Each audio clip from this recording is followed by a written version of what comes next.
Do you remember Diablo 2? It's an action RPG from Blizzard's golden days, you know, back when they cared more about making a good game than just making a quick buck.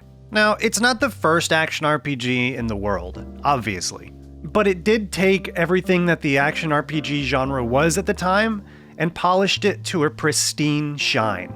Not only that, but the developers of this game in particular seem to have mastered weaponizing serotonin using loot drops and level ups. If there was anything in the game that was more satisfying than taking down a group of monsters and then collecting all of your rewards and finding an upgrade, then it was getting a level up on top of all that, so you can put yet another skill point into your terribly convoluted skill trees.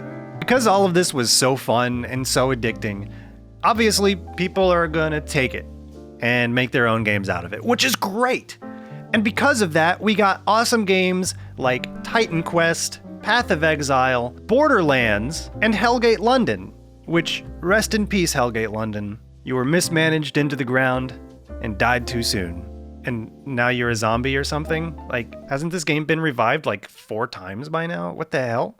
Anyway, the game that we're going to be talking about today that takes inspiration from Diablo 2 is Grim Dawn.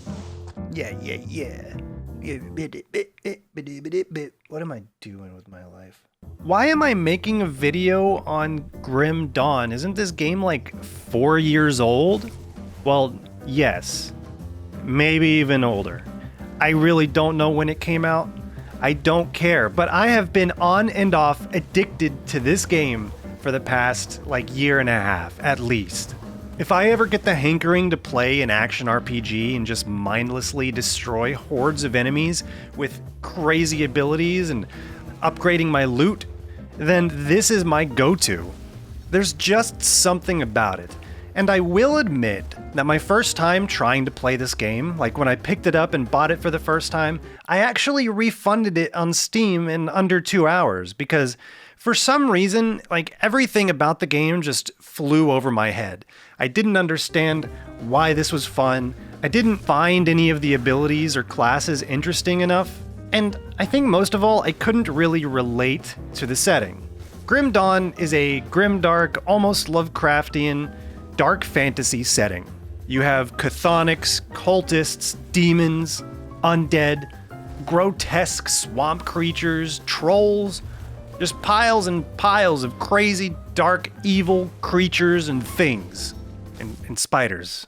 Lots and lots of spiders. So because of the setting, the classes are also very weird, and I didn't understand what any of the classes were at the time, so I guess I just completely gave up. The game completely bounced off of me at the time. But after hearing more and more about how awesome Grim Dawn is and how interesting and in-depth and fun and full of variance that it is, I gave it another try.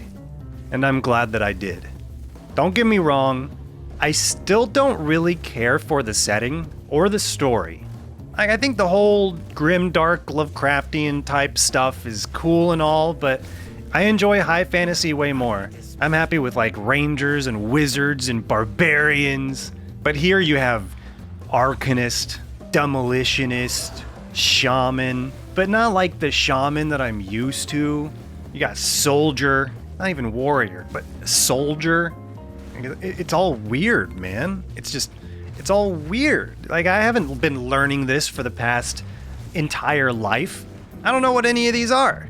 But hey, just stop being lazy, read the abilities, figure out what you want, and just play, because the game is that good. Remember when I briefly mentioned the convoluted skill trees in Diablo 2 at the beginning of the video? Oh boy, you ain't seen nothing yet!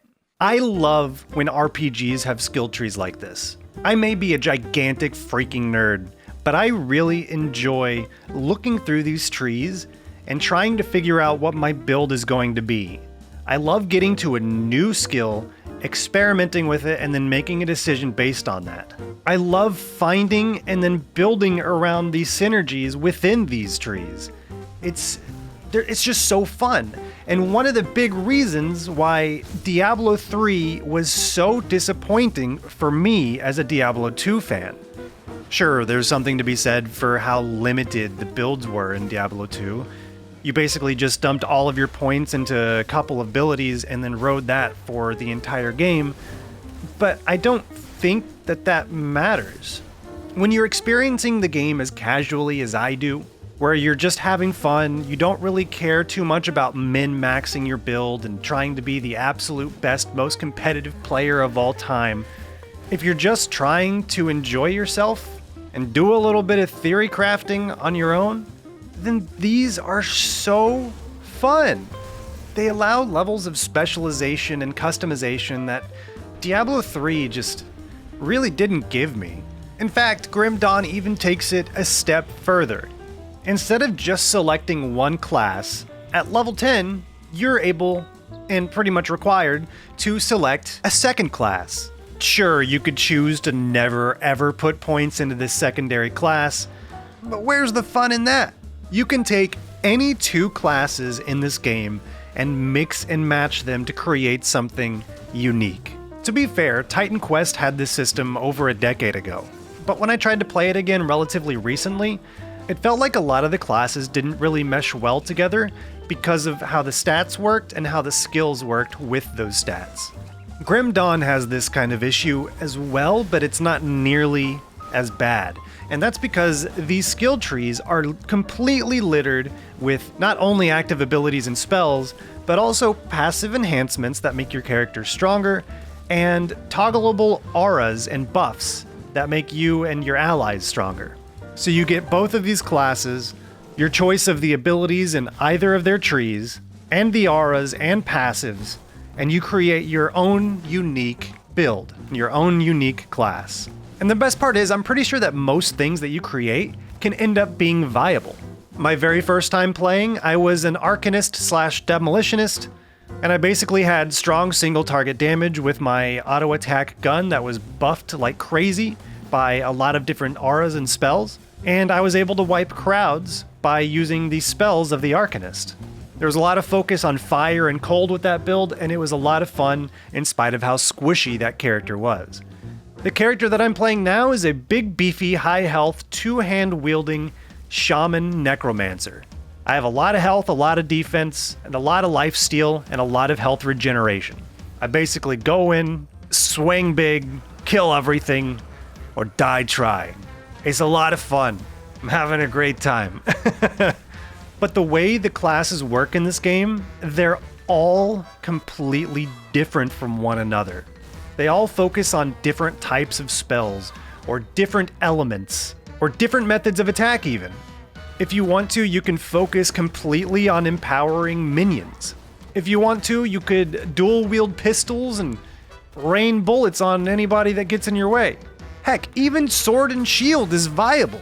And fun! That's the best part. I haven't yet found a combination that wasn't fun. Basically, you get an idea of what kind of character you want to create, then you just make that character and you go at it. And if all of that wasn't enough to pique your interest, it goes even deeper.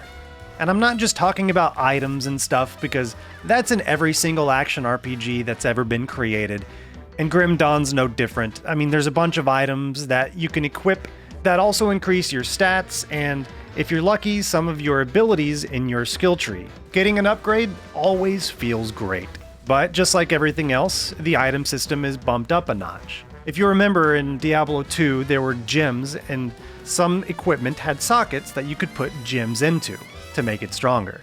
Well, Grim Dawn does something similar with components, and there's a lot of different components. Basically, they're minor buffs that you can attach to any item as long as it's part of that item's attachable item pool. Some of these components have extra usable abilities that you can either toggle or cast actively, but most of them are just nice little buffs that you can use to supplement your build, or even cover some weaknesses or increase your resistances to certain elements when you're going into a challenging area.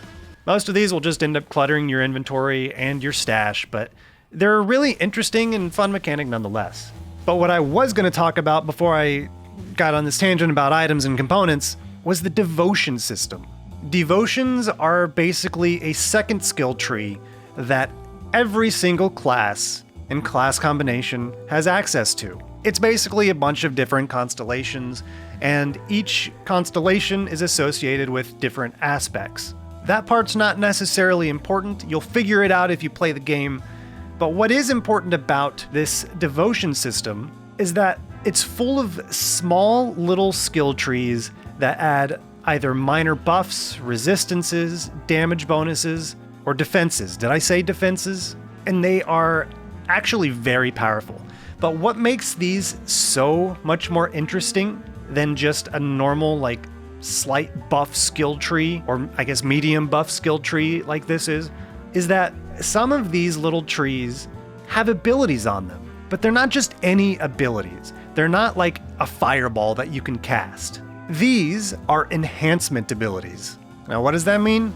It means that instead of having an active ability that you can cast, it's an ability that you basically socket into your other abilities. Like, I have this Twin Fangs ability socketed onto my main attack ability, so every time that I swing my big honkin' hammer, I have a chance to cast Twin Fangs, making my basic attack that much stronger because it has that chance to proc that effect. And for a more defensive example, I have Giant's Blood, which is socketed onto one of my defensive aura abilities. So now, as long as I have that aura activated, this has a chance of going off whenever I get hit. As you can imagine, this expands the possibilities to 5-dimensional chess potential. And that's a lot.